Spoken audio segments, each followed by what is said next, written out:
నీ ఇష్టానుసారంగా నీకు ఏది అనుకూలమో ఆ విధంగా వక్రీకరణ చేసేసి దానికి రుజువులు ఎలా చూపిస్తామండి, దీన్ని ఇలాగే అర్థం చేసుకోవాలి అంటే దాని మీద చర్చా వేదికలు పెట్టి ఇంతమంది పెద్దల సమయాన్ని, అలాగే దాన్ని చూస్తున్నటువంటి లక్షలాది మంది ప్రేక్షకుల సమయాన్ని ఖర్చు చేయాల్సిన అవసరం ఉందా?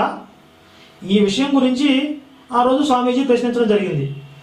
కానీ ఆ తర్వాత అంతకు ముందు ఏదైతే ఒప్పందంలో 6 అంశాల మీద చర్చ జరగాలని ఒప్పందం చేసుకున్నారో ఆ ఒప్పందానికి కట్టుబడి మళ్ళీ ఈరోజు సోమవారం మళ్ళీ ఈ చర్చా వేదిక రావడం జరిగింది.